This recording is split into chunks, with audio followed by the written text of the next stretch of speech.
Hello, how are you doing? Welcome back. I hope that you're okay. Thank you so much for joining me today for what is quite an exciting milestone for us in our kitchen renovation project. We have almost finished installing our IKEA kitchen.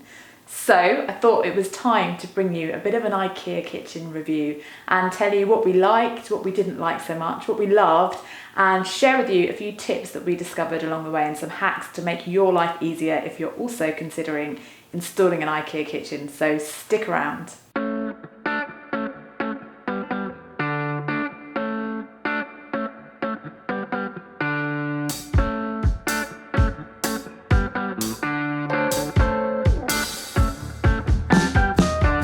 So I'm going to tell you about price in a minute because I know that's probably top of a lot of people's lists when they're thinking about kitchens. But first of all, I thought I'd just give you a quick overview of what we've actually got in here. The great thing about the IKEA kitchens is their modularity, and that's what attracts a lot of people to them. So it means that you've got loads of flexibility to do exactly what you want with them. There's huge amounts of options, but they're all based on the same system. So they're all based on this METOD system that comes together and is built in the same way. And then you just choose what goes on the front. You choose the kind of look at the end of it, which means you can mix and match as much as you like. You can really kind of put your own stamp on things. You can use the IKEA design service, that's fine. You go into the shop and do that and they help you and they guide you. But you can also spend a good amount of time just going through the brochure, looking at all those different colours and different styles, whether or not it's matte or it's gloss or it's wood or whatever you might be into, and you can come up with something that really meets your needs. And we had a look at a few different kitchen providers and we found that IKEA was the one that most closely matched what we wanted to do. Now, I know what you really want to know is how much did it cost, because so often that's what it does come down to. Kitchens can be pretty pricey, right? We didn't really realise how much cheaper it was going to be with IKEA actually. We spent a bit of time getting quotes from different kitchen companies, going through the whole design process and so on. And the thing that actually put us off other companies more than anything in the end was just the sheer lack of flexibility. And that's what we loved the most about IKEA. And it was almost a bonus that it turned out to be about half the price buying our kitchen units with IKEA.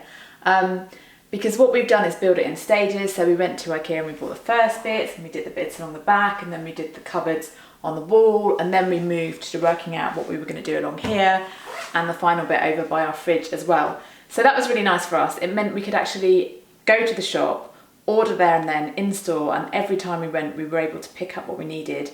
We ordered some bits online afterwards just because we didn't want to go back to the store that day, but it just meant we didn't have to then store all of that kitchen within our house. We were building it ourselves, so we didn't have the time. We were working full time, so we didn't have the time to build it all in one go. So we were doing bits and pieces in the evenings and weekends.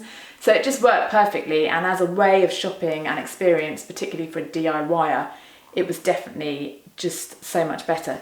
The other factor to consider within that price consideration is that if we'd bought our kitchen from another supplier, we would probably have had to get someone to install it because it's not built in such a DIY friendly way. Whereas we were able to just get these with the instructions and install them all ourselves. So we obviously made that saving on not having to pay somebody else to install them as well. So that's another major factor to consider. Something to be aware of, perhaps if you're replacing an existing kitchen rather than an extension or a new build, is that the IKEA dimensions are a bit more European, so they're not as similar as some of the other UK kitchen companies. So for example, if these cupboards here were replacing something else that was there from a previous company, you might find that it doesn't perfectly fit. You might struggle a bit more to get the exact same fit. It's not a problem if you're starting from scratch, but it is just something to consider so that you don't get any unpleasant surprises. So on that same note, once you're with that IKEA system, you're fairly committed to it. So if you wanted to do things like replace the doors, it wouldn't be that easy to do unless you were going to go again for the IKEA doors. So you need to make sure you're really in love with IKEA, I guess, before you make that lifelong commitment. No, it's not necessarily lifelong, but you know what I mean. Just a quick note on worktops. When we were researching getting an IKEA kitchen, a few people were saying that you needed to go for a thicker worktop. That's to do with how you attach it to the kitchen. Now, we've actually gone for this solid laminate worktop, which you may notice is actually very thin. This came from Worktop Express. They cut it to size for us and then we glued it down. So that meant that overcame that problem with regards to the depth of the worktop. So just another thing to be aware of, really. So as you'll notice here, this isn't quite the finished item yet. This is our worktop from our original kitchen, and we managed to just kind of put this together to be functional for the moment. But because this is the probably the most taxing part of our kitchen for us. Everything else was fairly straightforward, but this is the Peninsula bit, so we wanted to get it plumbed in. We wanted to get everything in place before we ordered the final bit of worktop, because that comes cut to size, so we couldn't really afford to make any mistakes with that. So that meant that we had to build all the units, fit all of those in. We've got the dishwasher, we've done all of that. We've had a bit of a quandary, and this is probably the biggest issue against IKEA cabinets, and that's with what goes along the back here.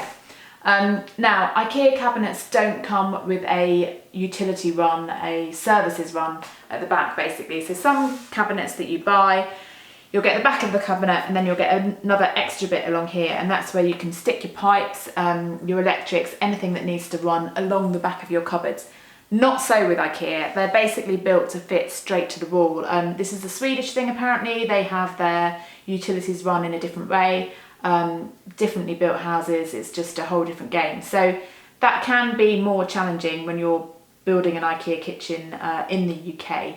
Now, the other issue that creates for you, not a problem here where we're doing this Peninsula bit, but it means that they need to fit quite flush to the wall. So when you've got the bit that sticks out the back, you've got a bit more room to adjust that to make it fit with any walls that aren't perfect.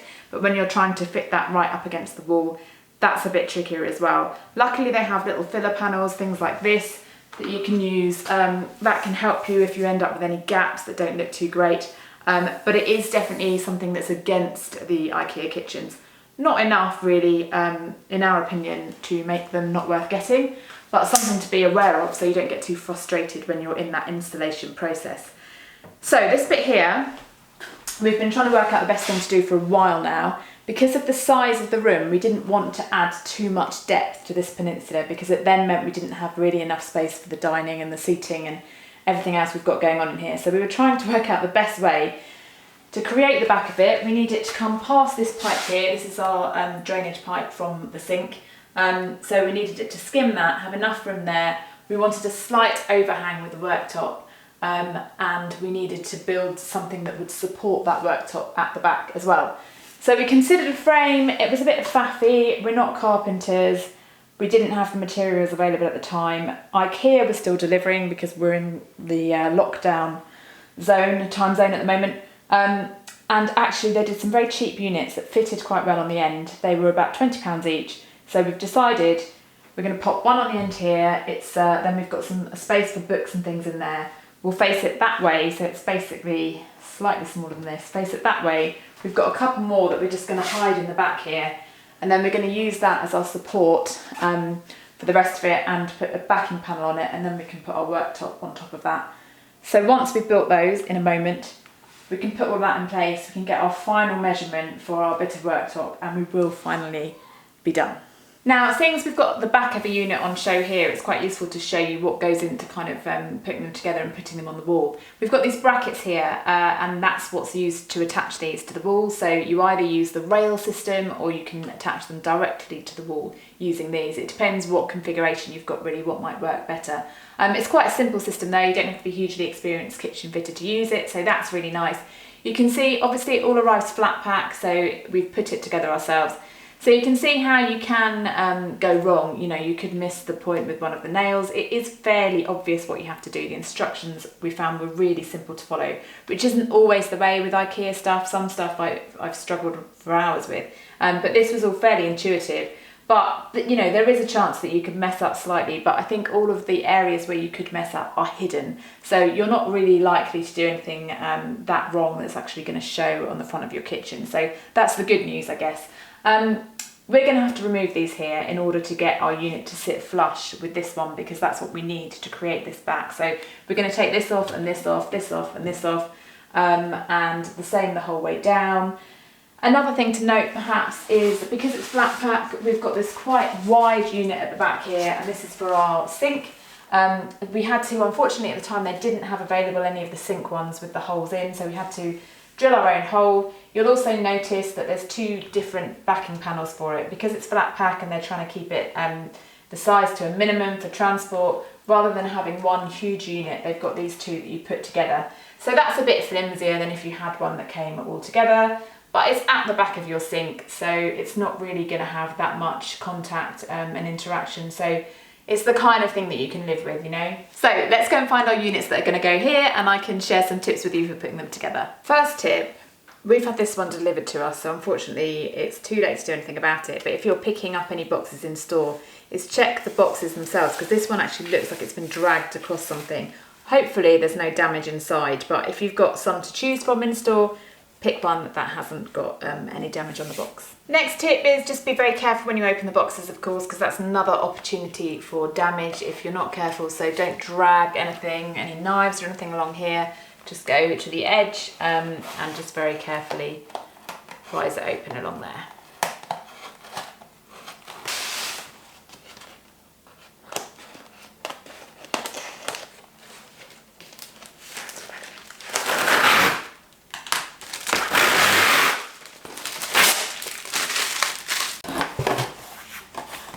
RTFM.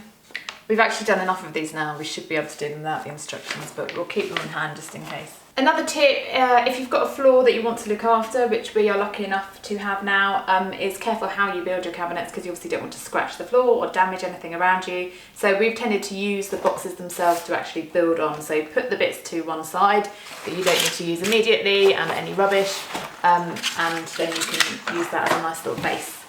Okay, so first tip when you come to building your METOD cabinet, try and lay it out exactly as it is in the picture. This is number one, first thing that we've got to do. So we've copied exactly how these two are laid out here. So you've got the backing bit here and then the opposite side there, and it's worth just double checking that because it's easy, they look quite similar, it's easy to get that wrong, but then you know that you're starting off on the right lines. So we've got the fixings, they came in this little box here.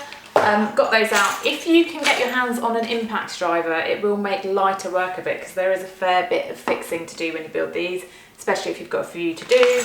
It's not impossible without, but if you can make it easier, why not?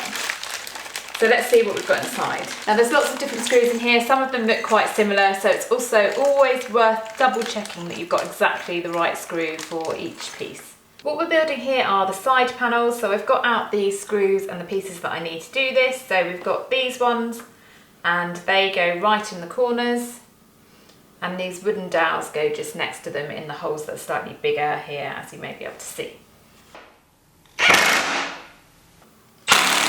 So the screws are in, so we just need to put the wooden dowels in. So this is only a tiny cabinet, this is the bottom and top here. You just need to make sure that the lines match up along there, and then you can slide these on, and there's another fixing from the bag for actually fixing this on. So now we just have to get these little ones, stick them in there where we've just put the bottom and the top in, and make sure you line it up the right way, and then you can tighten it once it's in there. So I need to do the same on the other end. So this is the backing panel, so we're just going to slide this into the top. This bit here is where the wall brackets would go, but we're not actually going to have any for this piece.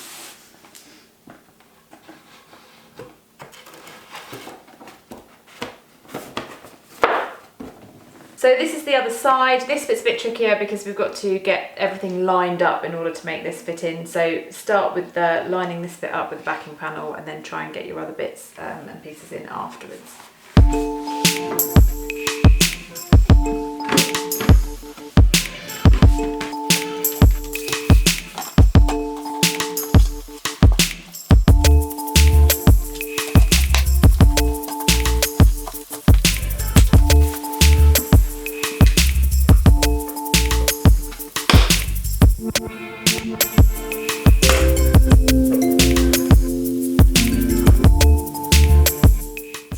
Finished item, well almost, we're going to put a shelf in at some point, but that's for the future. So we can now see how this lines up against here. Now we haven't yet removed these back pieces here, so we can't quite put it flush, and this needs legs added to it, but you can get the idea that this is going to sit in here like that. It's going to give us a little shelf on the end, we can pop books and things in, and then we'll have the other, we've got two more of these units, they're going to be lined up along here. At the very back we're going to have to cut out a space for the pipe so we can fit that in against there, and then our backing panel will sit along here. So I guess the conclusion of this video is pretty obvious because we have an IKEA kitchen, so our IKEA kitchen review is overwhelmingly positive. This isn't sponsored in any way by IKEA. This was all, bought for and paid for out of our own money. We did spend quite a long time deliberating about the best thing to do and what was right for us. I think one thing to bear in mind is if you're willing to take on some of the building work yourself, I think then the IKEA kitchens really come into their own. I think if you're not considering doing it and it's something you want a builder to do, it may not work out quite as well for you, because you may be better off going with a company that they know and like and are experienced in, because it may take them longer to build an IKEA kitchen. There's lots of things to weigh up. But for us, it was absolutely the right choice, and we loved the flexibility of being able to do it bit by bit, to even be able to make decisions as we went along. So we did one bit and then we said, we absolutely love those drawers. Let's have more drawers in the Peninsula. Let's do some more drawers over there. So that was amazing. That was a really great way to do things, because I think you're forced into thinking with kitchens that you have to decide everything at the same time. You have to order everything at the same time. You have to have it all in your house. You've got to order it by a certain date. There's a lot of pressure, I think, often around a kitchen sale. And this was just a much more relaxed experience. We didn't have to fork all the money out at the same time. And it just, yeah, we just enjoyed the whole process a lot more. So that's it for today. I hope that you found this useful, that you enjoyed this video. If you did, please give it a thumbs up. I'd love it if you considered subscribing if you're not already a subscriber. And don't forget to hit that bell button so you get a notification whenever there's a new video. But thank you very much for watching. Please do come back very soon. Take care of yourself. Bye-bye.